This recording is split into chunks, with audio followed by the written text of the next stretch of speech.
Assalamu alaikum students, welcome to the channel Learning Hub.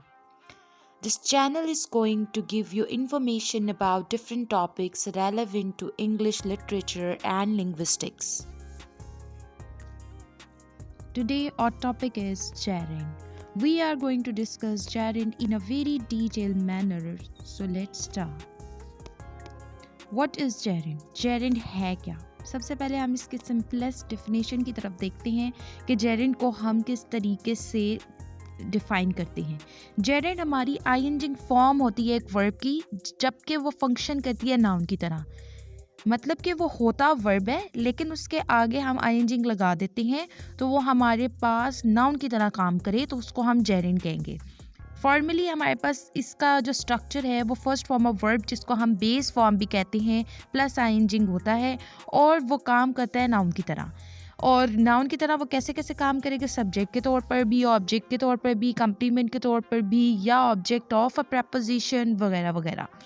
Examples हम देखते हैं swimming. अब स्विमिंग जो वर्ड है, स्विम प्लस आईएनजी है, यानी first form of word plus ING, और यहाँ पर ये एज अ सब्जेक्ट काम कर रहा है और नाउन की तरफ फंक्शन कर रहा है, तो ये हमारा जेरेंड है। जैसे swimming is a good exercise, यहाँ पर जो तैरना है वो बहुत अच्छी एक्सरसाइज है, तो स्विमिंग जो है वो सब्जेक्ट के तौर पर काम कर रहा है। और अगर हम पार्ट्स ऑफ स्पीच में से देखें तो ये नाउन की कैटेगरी में फॉल कर रहा है, यानी नाउन की तरफ फंक्शन कर रहा है। आई इंजॉय रीडिंग, यहाँ पर रीडिंग ऑब्जेक्ट के तौर पर आया है क्योंकि इंजॉय अपने साथ रीडिंग लेकर आया है, यानी कि हमारे पास इंजॉय यहाँ पर ट्रांसिटिव वर्ब की तरह काम किया, वो अपने साथ ऑब्जेक्ट रीडिंग लेकर आया, और रीडिंग बजाते खुद नाउन की तरह काम कर रहा है और हमारे पास आईएनजी फॉर्म है फर्स्ट फॉर्म के साथ, तो हम ये कहेंगे कि ये ऑब्जेक्ट के तौर पर आया है, तो ये भी हमारा जेरेंड है।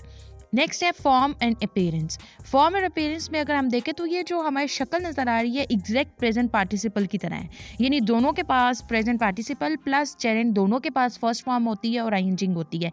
लेकिन हमें कॉन्टेक्स्ट, यानी हमारे पास जहाँ पर वो रखा हो वो वर्ड, उस कॉन्टेक्स्ट के अकॉर्डिंग हमें पता चलता है कि ये किस तरह काम कर रहा है। जिस तरह काम कर रहा होगा उस तरह से हमें पता चलेगा कि ये इधर पार्टिसिपल है और हमारे पास जेरेंड है। इन दोनों में से कौन सा है? अगर तो वो एडजेक्टिव की तरह काम करेगा तो पार्टिसिपल, और अगर नाउन की तरह काम करेगा तो हमारे पास जेरेंड हो जाएगा। अब अगर हम इसको देखें, एग्जाम्पल्स अगर हम देखें तो बेस हमारे पास है वर्क, और इसके साथ आईएनजी लगाया तो वर्किंग, गो गोइंग, राइट राइटिंग। तो हमने देखा कि ये क्या है कि हमारे फॉर्म में और अपीयरेंस में हमें ये इस तरह से नज़र आते हैं कि आईएनजी के साथ आते हैं। अच्छा, एक और भी यहाँ पर इम्पॉर्टेंट हमारे पास नोट है कि हमारे पास अगर कोई भी वर्ड के एंड पर कॉन्सोनेंट हो, हमारा लास्ट जो साउंड है वो कॉन्सोनेंट साउंड हो, तो हम उसे डबल कर देते हैं और जब भी हम आईएनजी लगाते हैं। फॉर एग्जांपल अगर हमारा रन है तो रन में एन है, एन हमारा कॉन्सोनेंट साउंड है, और कॉन्सोनेंट साउंड जो है वो डबल हो जाएगा, डबल एन हो जाएगा और आईएनजी आ जाएगा। और अगर मेक है तो मेक के अंदर ई को ड्रॉप करके आईएनजी लगा देंगे। अगर हमारे पास फॉर एग्जांपल ई एंड पे आ रहा है आई ई, तो हम उसको ड्रॉप करके वाई लगा के आईएनजी लगाएंगे, जैसे लाई से लाइंग। कॉर्ड प्रॉपर्टीज दिखाएंगे क्यों ये स्पेशल क्यों है, वाई इट्स स्पेशल। तो इसलिए स्पेशल है क्योंकि ये वर्ब से ड्राइव किया गया है, क्योंकि बेसिक चीज़ तो वर्ब थी जिसके आगे हमने छेड़छाड़ करके उसको वो जेरेंड बनी, यानी आईएनजी लगाया और वो नाउन की तरह फंक्शन की और वो जेरेंड बनी। अब जेरेंड की बनी और है कहाँ से ड्राइव की हुई? वर्ब से। तो जाहिर सी बात है जिधर से जो चीज़ आती है उसकी खसूसियात अपने अंदर लेकर आती है, तो वर्ब की तरह ये हमें ऑब्जेक्ट भी लेता है, यानी अपने बाद ऑब्जेक्ट लेकर आता है। वर्ब की ही तरह ये एडवर्बियल मॉडिफायर्स लेकर आता है। वर्ब की तरह ही ये हम एक्ट करके अपने साथ क्या लाता है?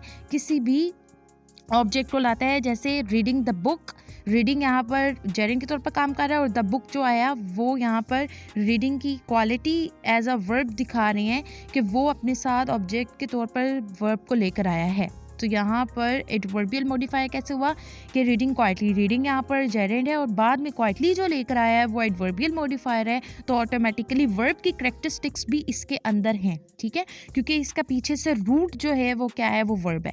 अगर हम बिहेव देखें तो ये सिंटैक्टिकली नाउन की तरह बिहेव करेगा। क्यों? क्योंकि जाहिर सी बात है ये हमारा हम जेरेंड का दूसरा नाम है वर्बल नाउन। तो वर्बल नाउन मीन्स कि इसके पास वर्ब की भी खसूसियात है, लेकिन ये काम कैसे करता है? नाउन की तरह। तो नाउन की तरह ये काम करेगा सब्जेक्ट के तौर पर, ऑब्जेक्ट के तौर पर, कंप्लीमेंट के तौर पर। तो इसलिए इसे हम वर्बल नाउन भी कहते हैं, क्योंकि इसके अंदर फीचर्स वर्ब के भी हैं प्लस नाउन के भी हैं।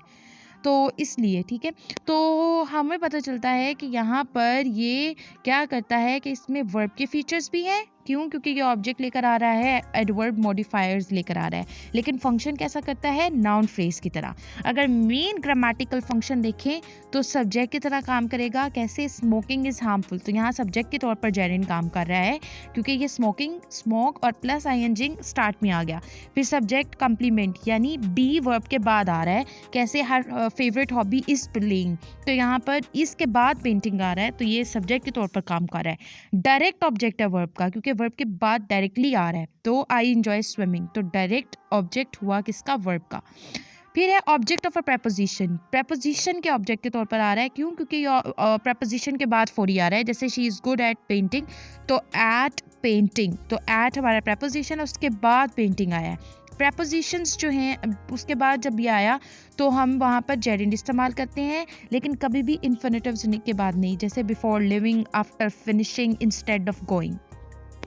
कुछ केसेस एक्सेप्शनल भी होते हैं जहाँ इन्फिनेटिव्स के बाद भी यूज़ करते हैं, लेकिन वो एक्सेप्शनल केसेस है।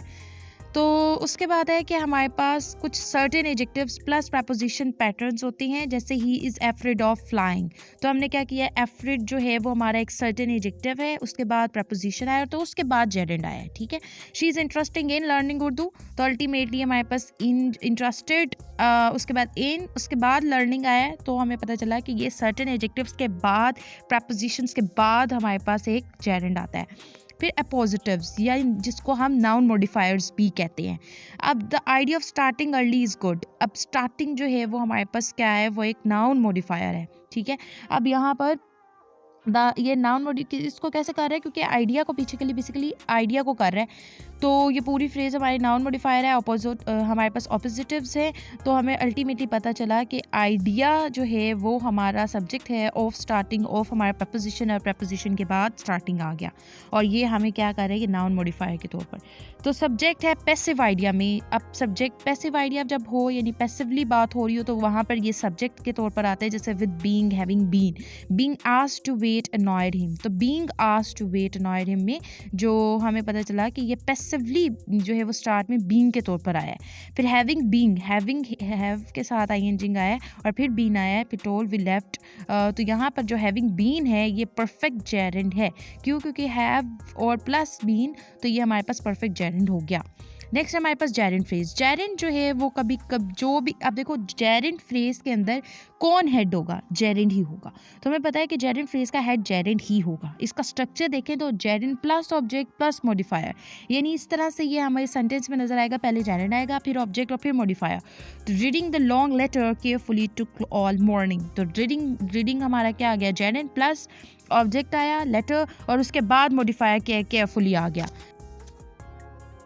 जेरेंड वर्सेस प्रेजेंट पार्टिसिपल, कि अब जेरेंड में और प्रेजेंट पार्टिसिपल में क्या फ़र्क है, अब हम इसको देखते हैं। So let's start. हमारे पास एक, ये हमेशा दोनों की फॉर्म सेम ही रहेगी, यानी फर्स्ट फॉर्म के साथ आईएनजी है, लेकिन अगर ये एक्ट नाउन की तरह करेगा तो वो जेरेंड होगा। जैसे ईटिंग इज़ फन, तो यहाँ पर हमारे पास ईटिंग जो है वो नाउन की तरह काम कर रहा है, तो वो हमारा जेरेंड होगा। लेकिन अगर ये पार्ट हो वर्ब फ्रेज का, यानी हमारे पास ये प्रोग्रेसिव का पार्ट हो और मॉडिफायर हो या मॉडिफायर हो, ठीक है, तो इन दोनों में से कोई एक जब हो, यानी वो प्रोग्रेसिव टेंस के अंदर आ रहा है या वो मॉडिफायर है यानी एडजेक्टिव के तौर पर आ रहा है, तो वो पार्टिसिपल होगा। जैसे शी इज़ ईटिंग नाउ, तो ये प्रोग्रेसिव वर्ब आ रहा है, ठीक है। और अगर द बॉइलिंग वाटर स्पिल्ड, तो यहाँ पर ये जो बॉइलिंग है ये एडजेक्टिव के तौर पर काम कर रहा है, क्योंकि ये वाटर नाउन से पहले आ रहा है। तो इट मीन्स कि जब ये दो इस तरह से काम करेगा कि या तो ये वर्ब फ्रेज का पार्ट हो, उसके पार्ट के तौर पर वर्क करे, या फिर ये मॉडिफायर हो यानी एडजेक्टिव के तौर पर काम करे, तो वो फिर क्या होगा? वो पार्टिसिपल होगा।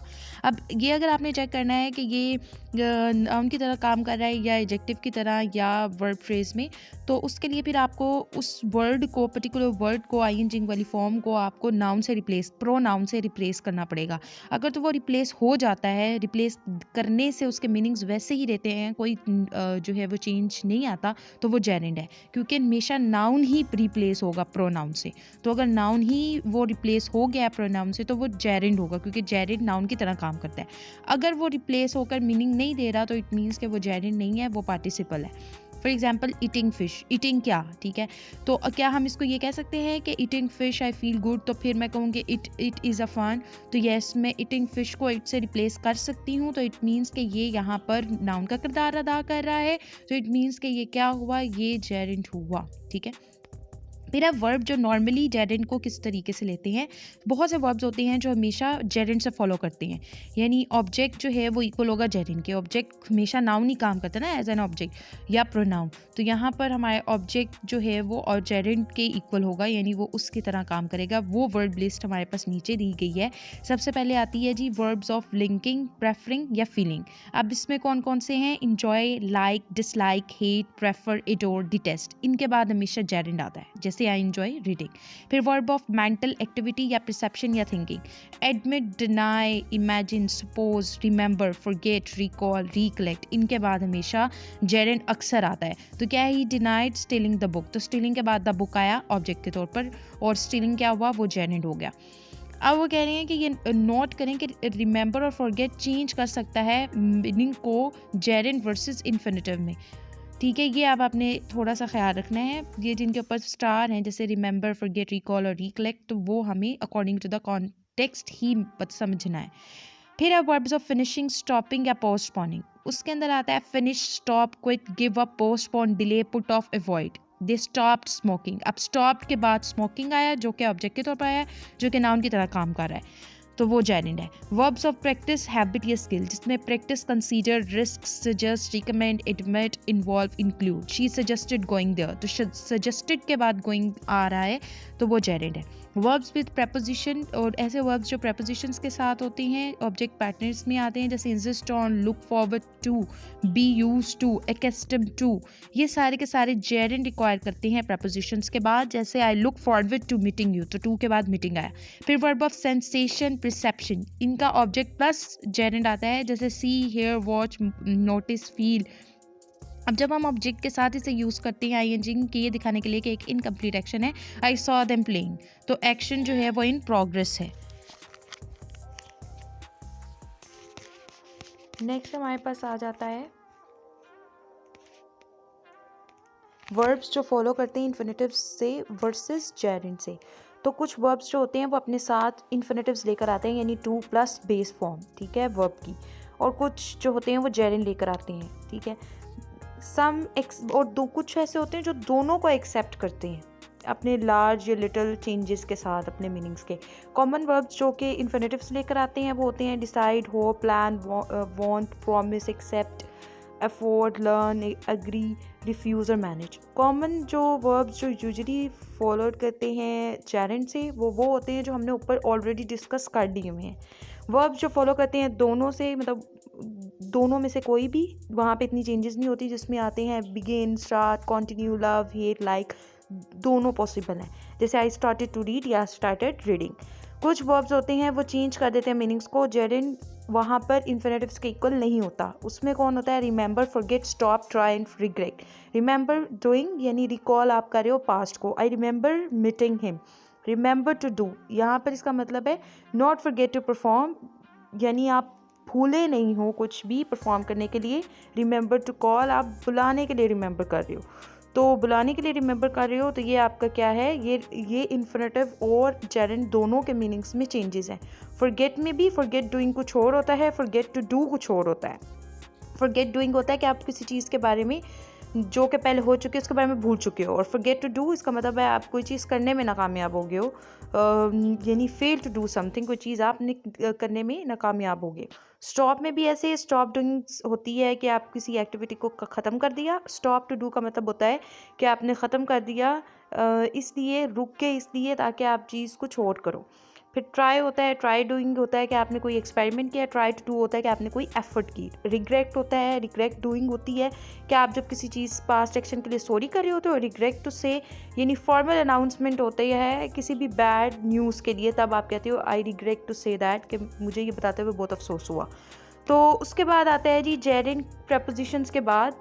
आप जब भी किसी प्रपोजिशन के बाद कुछ यूज़ करते हो तो वो जेरेंट यूज़ करते हो, इन्फिनेटिव्स का इस्तेमाल नहीं करते। जैसे विदाउट के बाद सेइंग, एट के बाद पेंटिंग, ऑन के बाद सेइंग, तो ये सारे जेरेंट्स हैं। तो आप हमेशा प्रपोजिशन के बाद जेरेंट का यूज़ करते हो, इन्फिनेटिव्स का नहीं।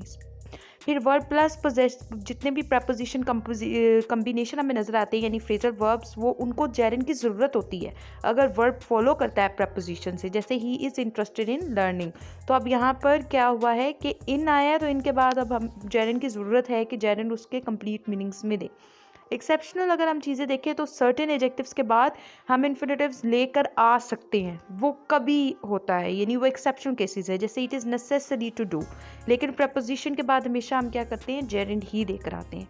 इन्फिनेटिव्स में तो आ सकता है, यानी इन्फिनेटिव्स जो है वो हमारे पास सर्टेन एडजेक्टिव्स के बाद आ सकता है, लेकिन प्रपोजिशन के बाद हमेशा क्या आता है, जेरंड आता है। फिर हमारे पास है पोजेसिव जेरंड। अब पोजेसिव जो है वो कैसे आते हैं जेरंड से पहले, फॉर्मल वर्सेस इनफॉर्मल।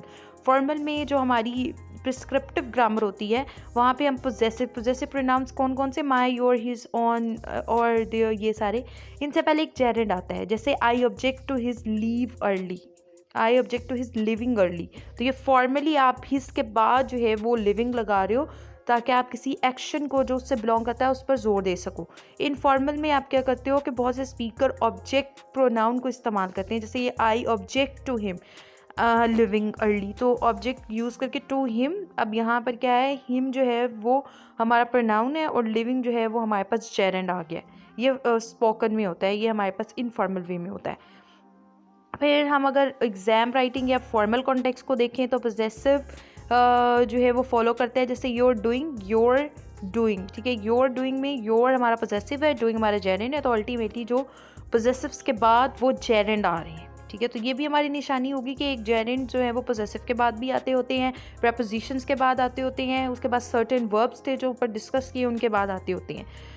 फिर हम एग्जाम्पल हर सिंगिंग डिलाइटेड एवरीवन, तो अब सिंगिंग जो है वो हमारे पास क्या एम्फोसाइज करी उसके एक्शन को, अल्टीमेटली हर सिंगिंग, ये सिंगिंग नाउन आ गया और हर जो है वो पोजीशन आ गया, तो अल्टीमेटली हर जो है वो सिंगिंग को एम्फोसाइज कर रहा है। फिर your helping, I appreciated your helping me, अब यहाँ पर बहुत पोलाइटली फॉर्मली आपने पोजेसिव प्रोनाउन के बाद वो जेरंड को यूज़ किया।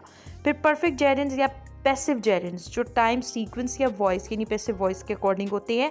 अगर परफेक्ट जेरंड की बात करें तो हैविंग के साथ अगर पास्ट पार्टिसिपल यानी थर्ड फॉर्म लगा दें तो वो हमारे पास परफेक्ट जेरंड बन जाता है। जैसे having finished the work she went home, काम करने ख़त्म करने के बाद वो घर चली गई। I regret having said that, मुझे बहुत अफसोस हुआ ये कहकर। तो हैविंग सेड और हैविंग फिनिश्ड ये दोनों के दोनों हमारे पास परफेक्ट जेरंड है। ये हमेशा फॉलो कर, ये आप वो कह रहे हैं कि फॉलो कर भी सकते हैं ऑब्जेक्ट से। जैसे हैविंग ईटन ब्रेकफास्ट, अब यहाँ पर हैविंग ईटन तो परफेक्ट जेरंड है, उसके बाद ब्रेकफास्ट जो है वो हमारे पास ऑब्जेक्ट आ गया। उसके पैसिव जेरंड को देखें तो उसमें बीइंग प्लस पार्टिसिपल होता है, तो जहाँ ये स्ट्रक्चर होगा वो पैसिव जेरंड्स होंगे। तो ये नॉर्मली पैसिव वॉइस में इस्तेमाल होता है, जैसे being invited to the party he felt pleased, I appreciate being told the truth. तो बीइंग इनवाइटेड, बीइंग टोल्ड, ये बीइंग इनवाइटेड और बीइंग टोल्ड जो है वो पैसिव जेरंड्स हैं, क्योंकि वो being plus third form of verb जिसको पास्ट पार्टिसिपल कहते हैं। फिर है परफेक्ट पैसिव जेरंड। अब ये इसमें क्या होता है, परफेक्ट पैसिव दोनों का मिक्सचर, तो having been plus third form, having भी आए, बीन भी आए और प्लस थर्ड फॉर्म आए, तो फिर हमारे पास वो परफेक्ट पैसिव जेरंड हो जाते हैं, क्योंकि उसमें परफेक्ट का हैविंग बीन भी आ जाता है और पैसिवली इन्फॉर्म्ड, तो बीन इन्फॉर्म्ड, तो ये हमारे पास दोनों मिक्सचर हो गए, तो अल्टीमेटली हमारा परफेक्ट पैसिव जेरंड हो गया। अब जैसे having been informed of the change he left, तो यहाँ पर हैविंग बीन इन्फॉर्म्ड जो है वो पैसिव परफेक्ट पैसिव जेरंड है। फिर जेरंड फ्रेजल वर्ब या कम्प्लेक्स प्रपोजिशंस के, तो यहाँ पर जो हमारे पास आते हैं फ्रेजल वर्ब या कम्प्लेक्स प्रपोजिशंस के बाद, तो उसके अंदर जेरंड का क्या स्ट्रक्चर है या किस तरीके से वो आता है, लेट्स टॉक अबाउट दैट। तो हमारे पास आता है जी look forward to plus gerund, जैसे उसके अंदर फॉरवर्ड टू के प्लस जेरंड आएगा, बी यूज टू के प्लस जेरंड आएगा। तो I look forward to hearing from you, she is use to getting up early, to hearing, तो लुक फॉरवर्ड टू के बाद आया, यूज टू के बाद जेरंड आया।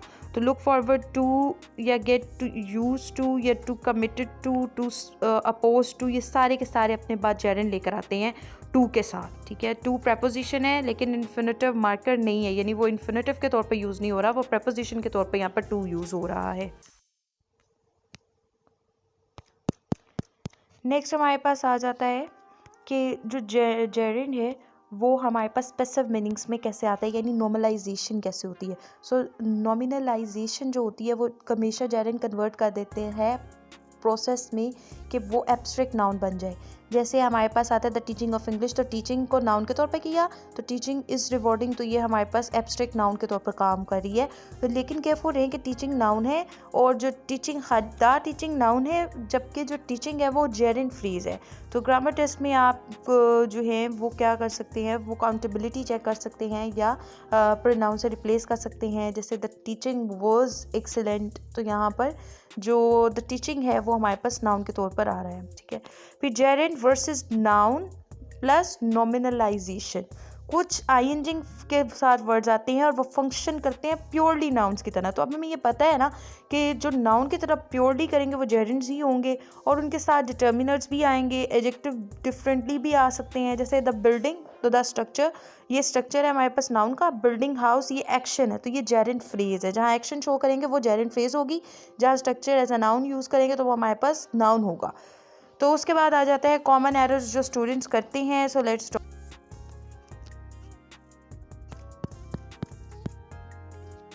कॉमन एरर्स जो स्टूडेंट्स कर सकते हैं वो क्या क्या है। जैसे वो इन्फिनेटिव्स का प्रपोजिशन के बाद यूज़ करेंगे वो गलत होगा। जैसे she is interested to learn, तो टू लर्न गलत है, she is interested in learning. तो रॉन्ग प्रोनाउन यूज़ कर देंगे जेरेंड से पहले स्टूडेंट्स, तो वो भी गलत होगा। जैसे आई अप्रिशिएटेड यू कमिंग, तो यू कहाँ से आएगा, यू नहीं लगाना, उसकी जगह योर कमिंग। वो कंफ्यूज कर देते हैं बच्चे जेरेंड को पार्टिसिपल पे। जैसे I hate when being late गलत हो जाएगा, आई हेट बीइंग लेट, ये ठीक है। वो फॉरगेट कर देते हैं परफेक्ट जेरेंड को जब भी कोई सीक्वेंस रिक्वायर्ड होती है।